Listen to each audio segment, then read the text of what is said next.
last night, Buffalo Bills just destroyed the Rams 31-10. Matt Stafford, 3 interceptions. Cooper Kupp, the only wide receiver that apparently exists to Matt Stafford, had himself a pretty good game, got himself 31 fantasy points.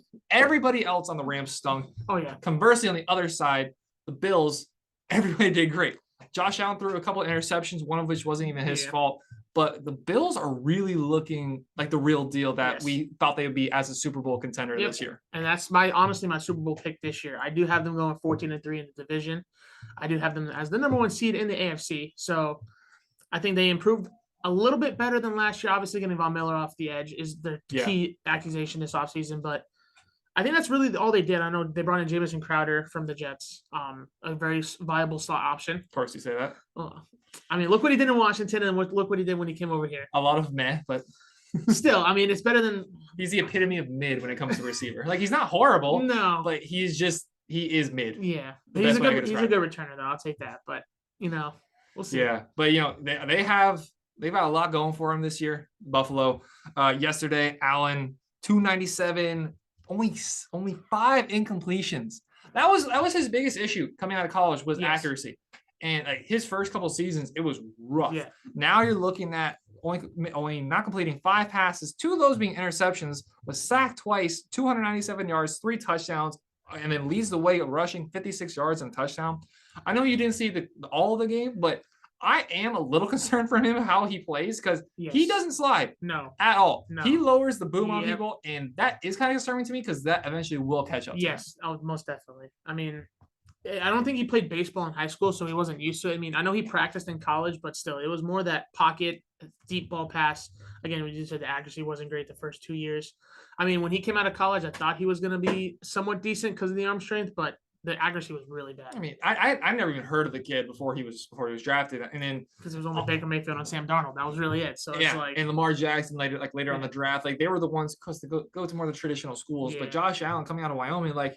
He stands out on tape. I mean, obviously, I can stand out on tape at Wyoming. That's but big arm, 6'5", athletic, 6'5", 6'6", 240 pounds. Exactly. Dude's a machine. And I have him as the best quarterback in football. Like, not just for fantasy, but in football in general. I have him over Patrick Mahomes. I have him over Tom Brady. I have him over all these guys.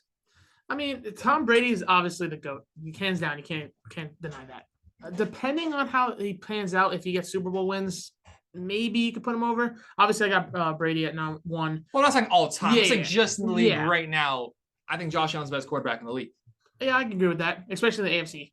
Yeah. Most definitely. In the NFC, obviously, it would be different, but most definitely. I mean, I don't even think it is because I think your top 3 quarterbacks, Allen, Mahomes, and Herbert. Yeah. I'm taking Herbert over Burrow. I'm sorry. That's a hot I am too. That might be a hot, Donovan doesn't want to hear that. Hot take, but Donovan doesn't want to hear that. Donovan thinks Burrow's better. No. Herbert does everything better pretty much. Yeah, I would. I'm not trying to slight Burrow in the slightest because obviously he did what he did last year, and I think they're still gonna be great again this year. But Herbert is better in pretty much every single way. Absolutely. I mean, I think they were playing the Giants last year. 80-yard bomb, or it was like 75-yard bomb. It was just flat-footed, boom, perfect dot, touchdown. It was like. I mean, Tua could do that. I don't know who he's talking to. Tua could definitely not. But somebody who definitely can't is Josh Allen. We've seen it time and time again. And the beginning of the game last night, it wasn't even a bunch of bombs. They were just like quick pass, get it to Diggs within like 6 yards of the line of scrimmage, have him make a move, get close to the first down. They were really chopping it up close. Donovan and I were texting a little bit. He said it did look kind of similar to the Miami Dolphins offense that we saw, was get the ball out of the hands of the quarterback really quickly.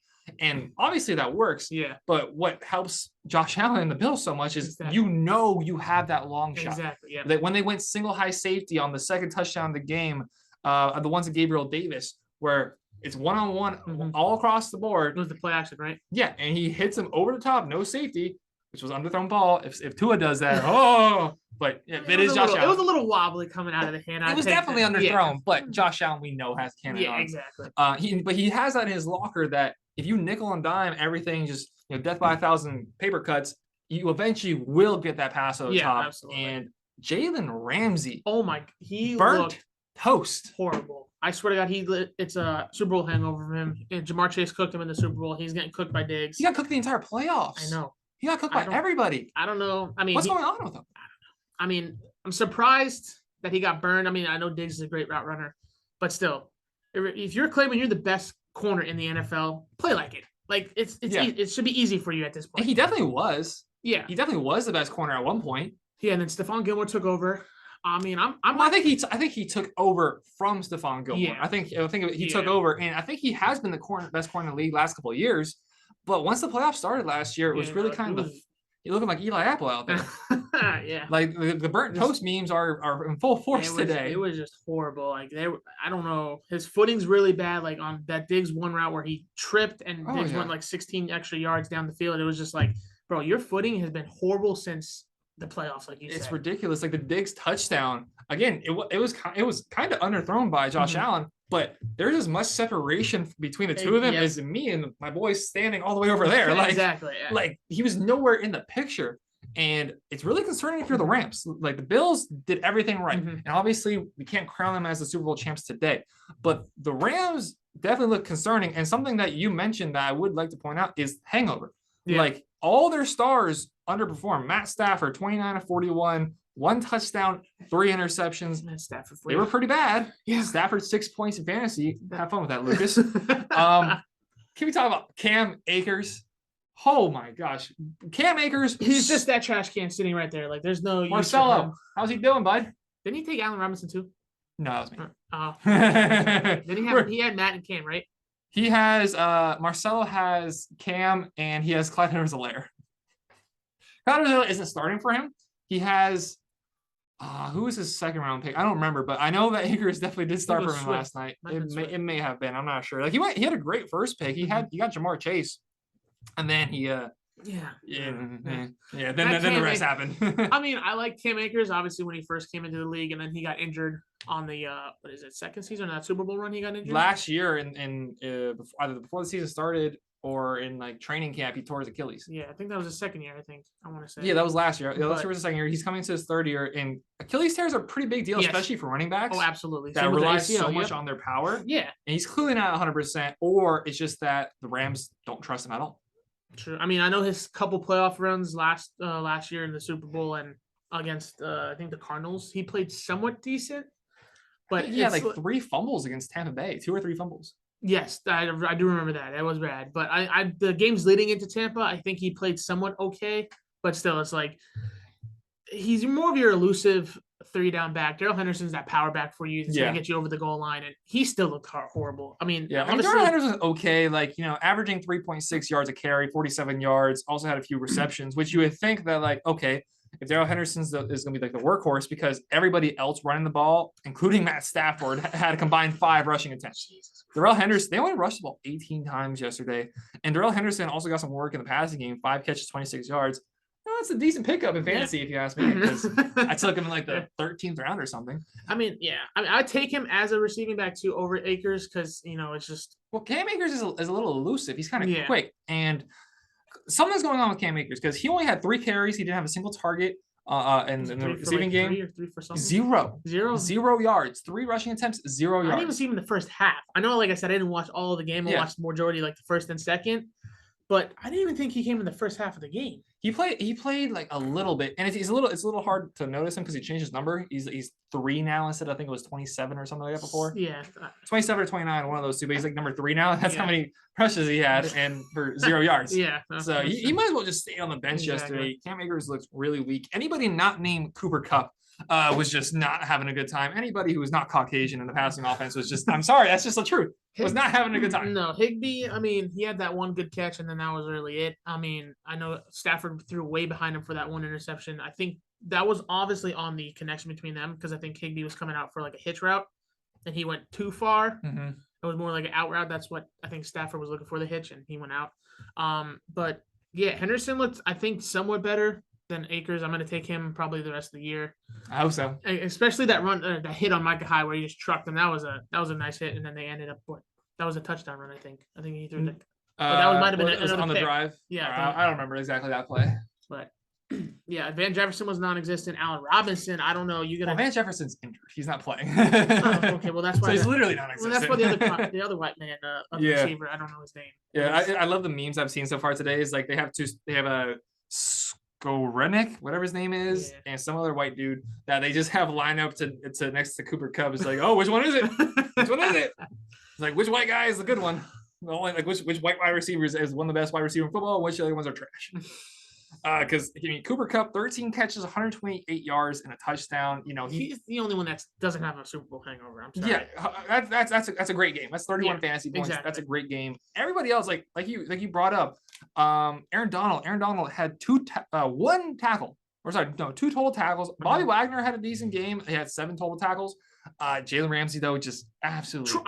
Troy Hill looked better. I'm sorry. I know Troy Hill had the 1 pick and then the forcing completion to Gabriel Davis on the out route, but I'm sorry, but Ramsey was garbage. He was just, I don't. It is concerning.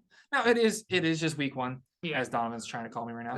it is just week 1. So like we saw the McDaniel comment. It's like going up against the Patriots games, like we're either crowned or we suck. Exactly. Either way, we still have week 2. Yeah. Because either way, week 2 is going to come, and the Rams are kind of blessed that they get to go and play the Falcons, who no one's going to try to say they're Super Bowl contenders, absolutely, or even playoff contenders. They're definitely bottom feeders in the NFL. So at least they have the opportunity to go and try to work some things out of their system. But then they have to go and play Arizona.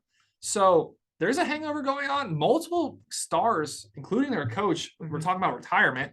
You lose Von Miller, and Von Miller was arguably the best player of the game yesterday. I think he had 2 sacks. 2 sacks, and he destroyed their tackle. I think his name was Noteboom or something like that. Yeah, he had 2 sacks, 3 totals tackles for loss, 4 total tackles. Dude, he was incredible. He was a monster. He was his little triangle haircut. I don't know what the hell that was. He's like Squid Games. Is that still a thing? Yeah. He looked. Barber just did the cookie. Exactly. But that Bills pass rush is nasty. You got Ed Oliver now up there. Obviously, he's still pretty solid. Then you add Von Miller now on the opposite side of him. It's like, how are you going to stop him? Unless your offensive line is top 1, which I don't think there's a top 1 offensive line now anymore. I think the best offensive line in football, you can argue between like the Lions and the Eagles. Yeah. But Eagles, I think, are a playoff team, and I think I have them winning the division. But it's the Rams. It's the Bills. They're the class of the NFL right now. Yeah. They are the only hole they have is the running game, because other than Devin Singletary, go Owls, both the other running backs fumbled. James Cook sucks. Zach Moss is mid at best. Both of them fumbled. Both of them lost it. And Josh Allen ended up being their leading rusher on the day. So the rushing game, if you can find a way to stop Josh Allen, which it's like we've been saying all these years, you can find a way to stop Brady, you can find a way to stop Mahomes. You can't truly find a way. Stop Allen. You can get lucky. Yeah. But if you can find a way to stop Allen, their rushing attack is their only concern, but they are clearly the best team in football to me. Well, I have a question for you. If Von Miller never switched and he was still on the Rams, do you still have the Bills winning that game or no? Yeah, because he can only play one side of the ball. The Rams offense looked terrible. Yeah. Like obviously the defensive side would have definitely helped. I think the Bills lost one of their offensive linemen throughout the game, so like that would have changed things up a little bit. But Von Miller can't throw the ball. Von Miller can't catch the ball. Like if you're not named Cooper Kupp on the Rams, who had a good game yesterday? True. It takes more than just one guy, and Von Miller was obviously a differentiator for that game, and was a big reason why. Because like it was tied at half. Yeah, but the Rams never scored again after half. No. So he's a big reason that they stifled him to not score at all. So he's definitely a reason, but the Rams just came out slacking yesterday. Yep, like you said, like I said, the Super Bowl hangover definitely took a turn for the worse for them. It really did. They have the opportunity to rebound next week, but we'll see, because that is definitely a big concern for the Rams, as Buffalo absolutely destroys them week 1.